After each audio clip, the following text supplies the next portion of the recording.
myself Baba Mishra, international rated player, 2016 Commonwealth Under 20 medalist, welcomes you all again on behalf of Premier Chess Academy for the second episode of the expert analysis series on the World Championship matches between Ian Nepomniachtchi and Ding Liren held at Astana, Kazakhstan 2023. As of now, in the game 1, Ian Nepomniachtchi opened with 1e4 and we had a very tense game. We had some interesting ideas being played there where Nepo had a fair share of chance of winning the game, but Ding escaped with a nervous draw, and as of now, the game has been tied and we had at half point. Both Nepo have half point and Ding Liren also have half point. Moving on to round number 2, Ding will have the white colors and Nepomniachtchi had the black colors, and everyone is expecting Ding to give up a good fight. But it turned out that Ding preparation was being outclassed by Nepo's brilliant calculations and middle game play.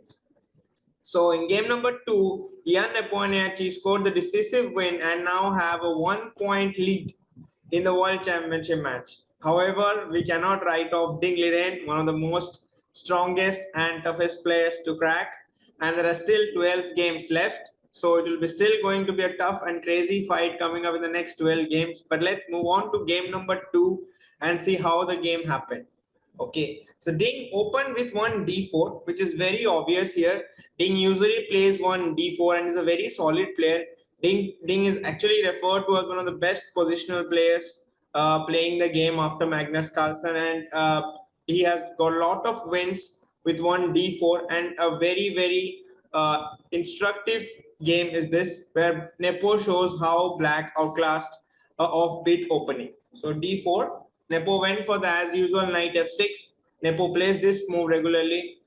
Ding went for c4, and now here it came as a surprise because previously Nepo has played the move g6 and Ding played f3. This happened in the 2021 candidates championship, and Ding actually won this game like after e6, e4, c5, d5. Ding had a big advantage against Nepomniachtchi in the middle game, and Ding went on to convert a positional masterpiece there. And here in this game, so Nepo avoids this g6 move. He does not go for the Grunfeld or the Benoni structure, which he plays regularly with black, but rather chooses for a line that he has tried in the Paris GTP Championship Blitz and Rapid 2021. He opts for e6 and goes for the Queen's Gambit decline, which is very common. Nepo has tried it recently against Karyakin. He has played it against other players too.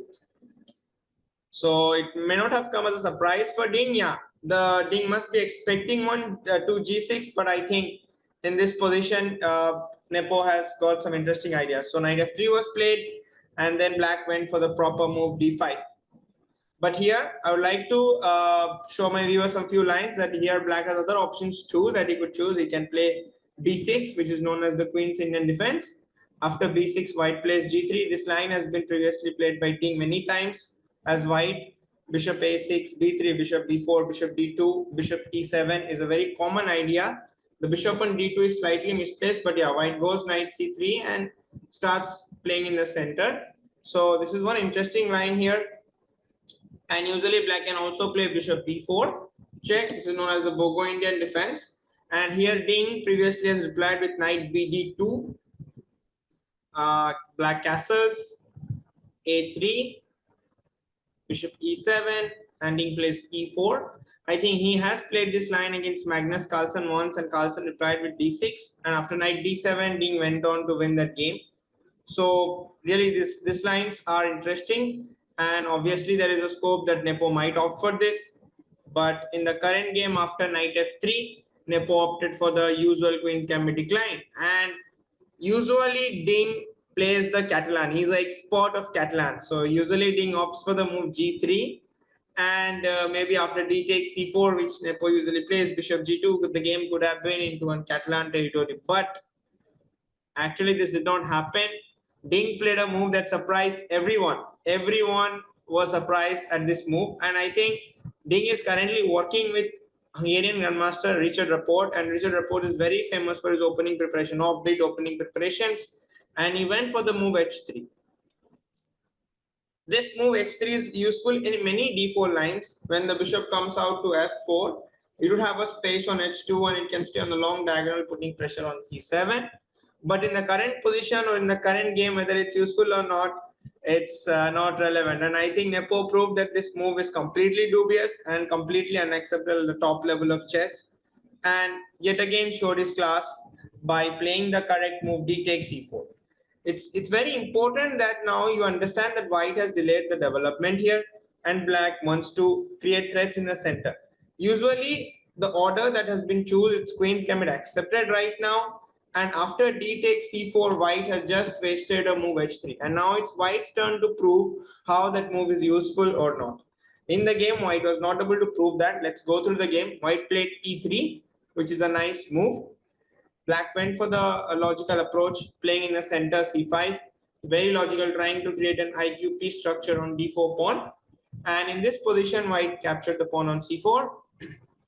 Black went for a6, a very useful move, stopping any shot of bishop b5 and preparing the move or expansion on the queen side with b5, c4, and getting the light colored bishop on c8 to the long diagonal on b7, g2.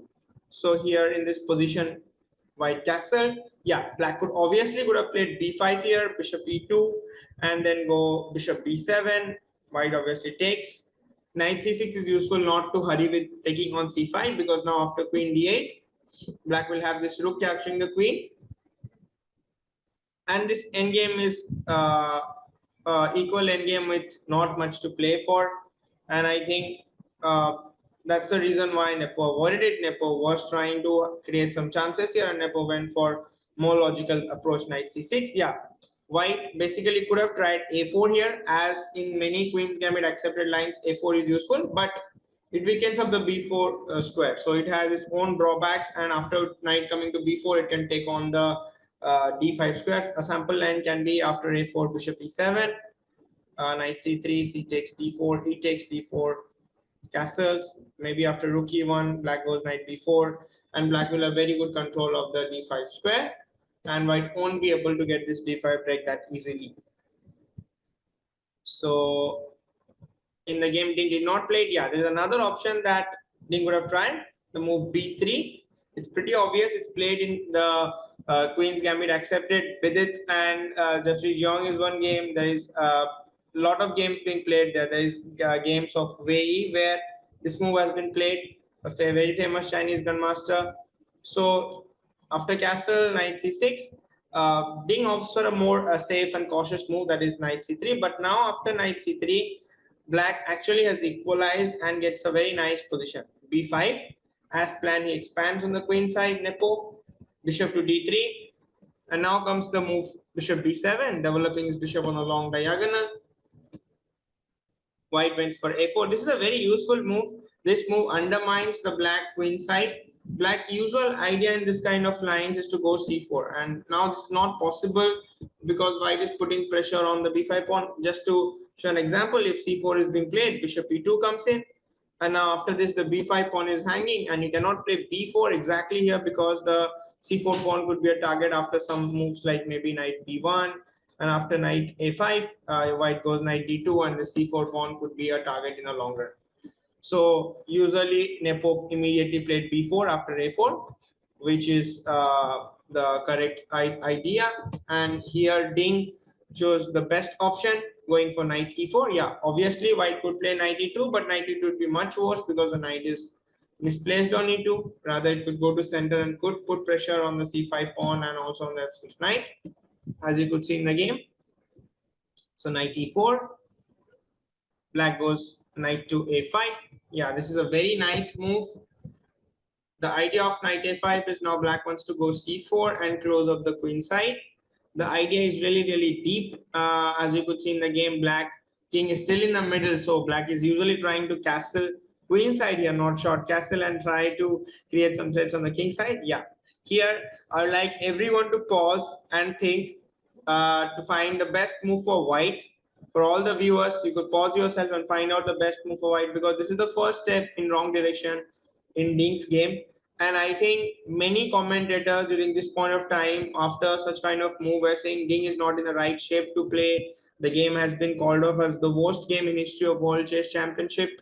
And to be pretty obvious, Ding has also said in his press conferences that he is not very much familiar with Kazakhstan. He finds people speaking Russian and he is not comfortable with the atmosphere at all. And this exactly shows up with the move that Ding is playing. These moves are completely unacceptable at top level of chess, but still Ding is expected to fight back, and we cannot write him off after one game. But obviously, after knight f6, which was played in the game, it's totally wrong here because he's exchanging his good knight with black's piece that is doing nothing much. And now after g takes f6, the black rook gets open file to create threats against the king. And also this bishop is now very powerfully placed to target g2, as you could see in the game. This is going to happen. But here the best move, if you all have found out, is knight cross c5. You should take it, and in this position black takes on c5 with the bishop, pawn captures on c5, and yeah, white is still fighting it out, and white has his fair share of chances in the game, like after knight to d7, or maybe suppose say after knight c6.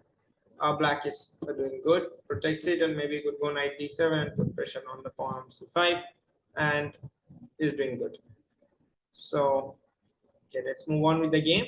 Knight captures on f6, g captures on f6. Now white went e4, which is very obvious, trying to take up the center and restrict the bishop on b7. Now the bishop on b7 is restricted.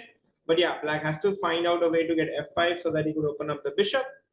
But here, black chose a very nice move, c4, closing up the queen side and trying to find out a safe spot for the king after long castle.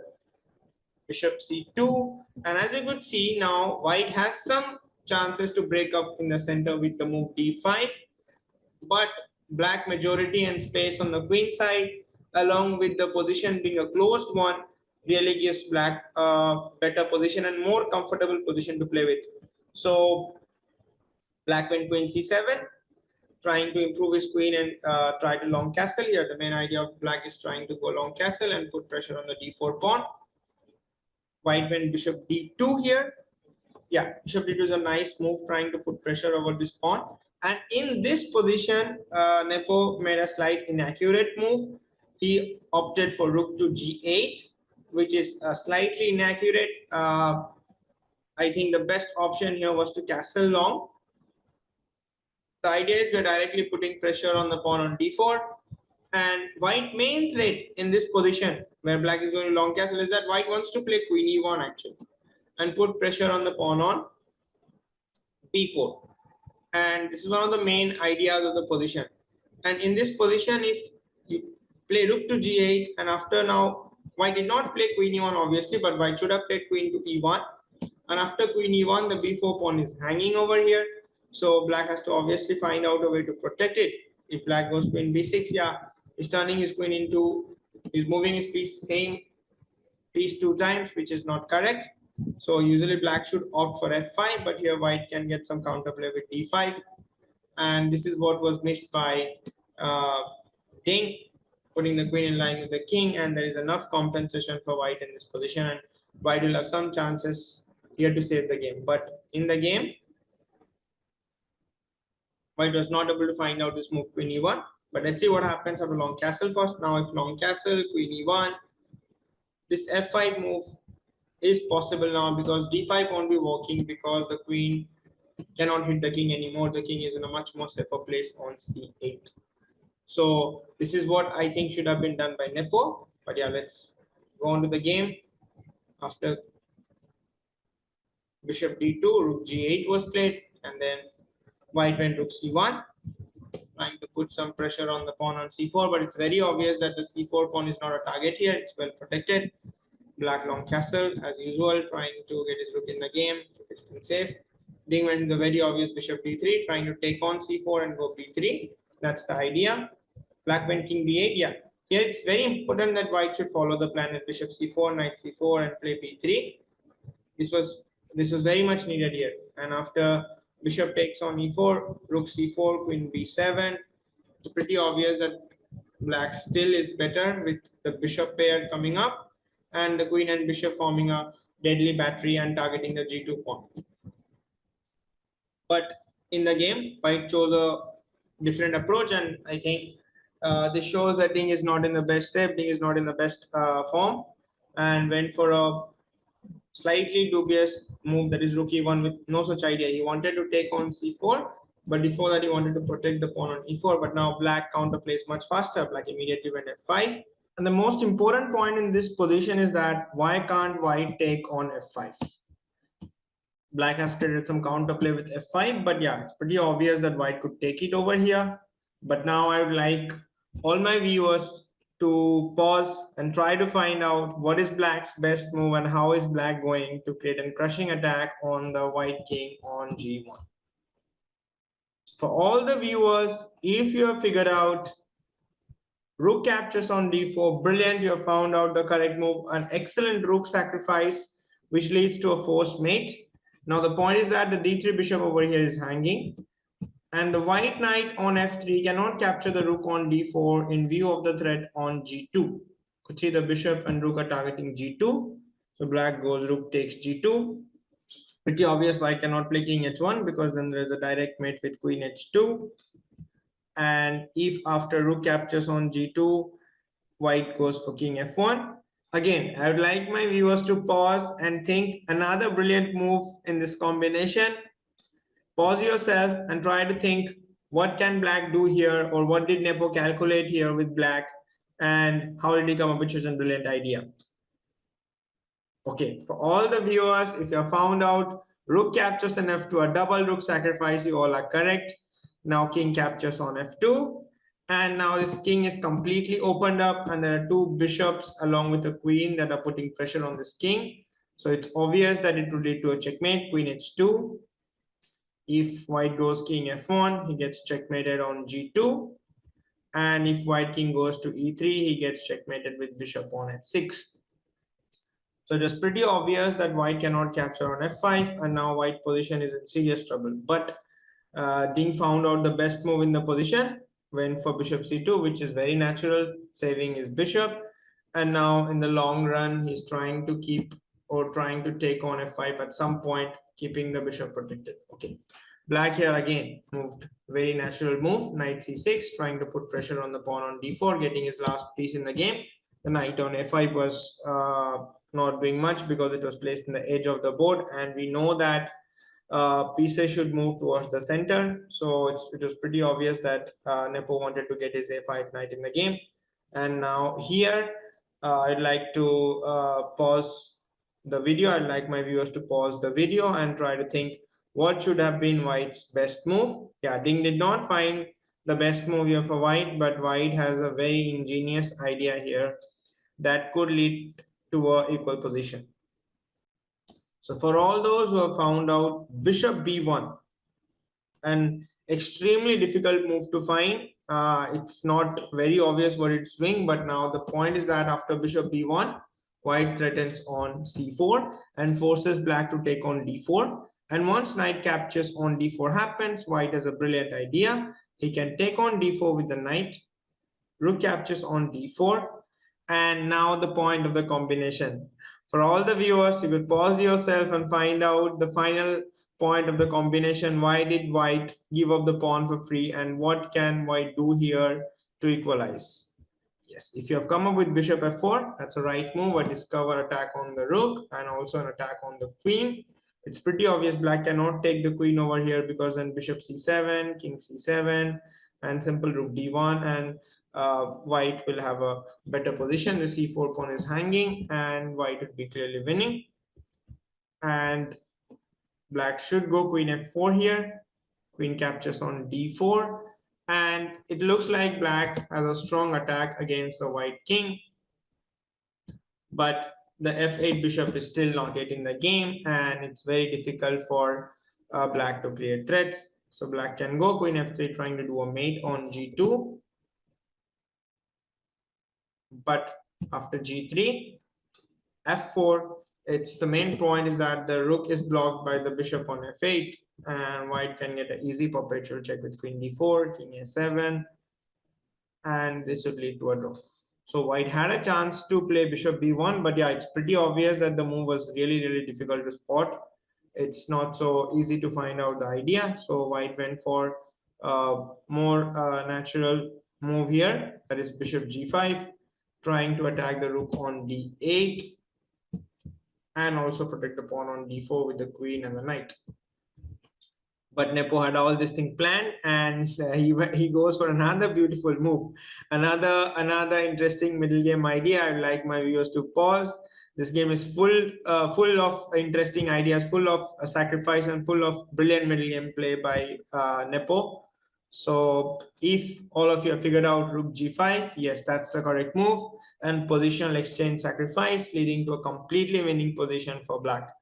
Knight g5, and now comes up with the idea knight d4. Yeah, here in this position, I would say that b3 was much more accurate, creating the space for the bishop on b4, because now after bishop b1, knight d4, queen h5, black now has this bishop b4 move, which is very, very useful at some point. But in the game, Nepo did not play b3. He went for the immediate knight d4. This is slightly inaccurate, and white played the correct move, queen h5, targeting f7 and also targeting the pawn on h7.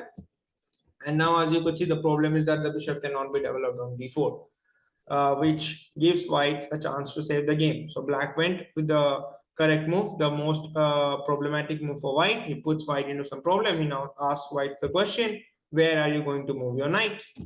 And is in this exact position is where Ding blundered and lost the thread of the game. But here white still has a chance to save the game, and the best move here was knight captures on h7. It was an interesting idea. The knight is going to the corner and moving into a wrong space, but yeah, this was the best place for the knight, as it tries to create some counterplay for white. And after knight h7, bishop c5, black tries to develop the bishop. Knight captures on f6, very obvious. Queen g7, and white goes knight e8, letting counterplay against this queen and not letting black pieces stay on the perfect squares to create threat against the white king.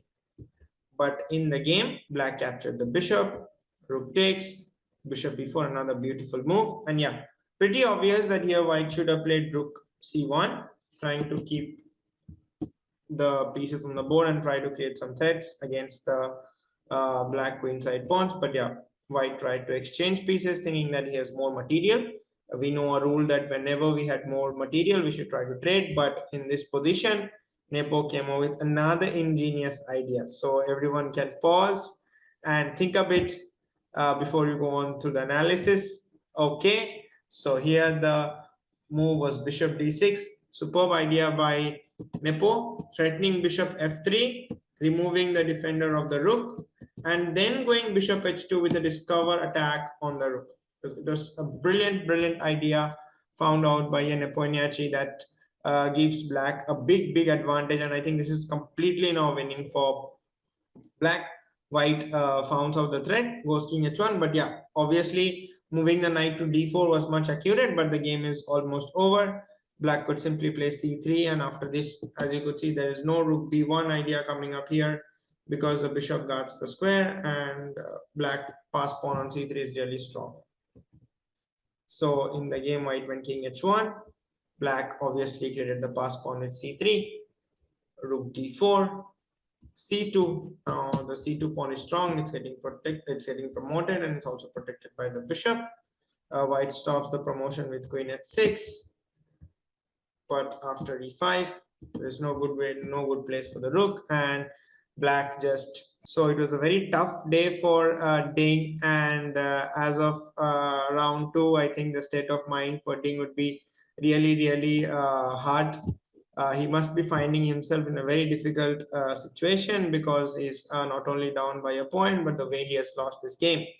It just gives Nepo psychological advantage. But Ding has a mother with him now, and I think that is a big boost for Ding. Ding mothers has been his biggest supporter, and I think it's going to be a fun 12 rounds coming up. So this is all that I could do for round number 2. Please do subscribe if you haven't subscribed our channel to follow the series, and we will be coming up with round number 3, as there is a rest day in between. So there is no game on Tuesday, and the game starts on Wednesday, the round number 3. So after round number 3 comes, I hope Ding would fight back and we'll have a exciting World Championship coming up. Thanks for watching. Keep subscribing and keep sharing. Bye bye. See you next time soon.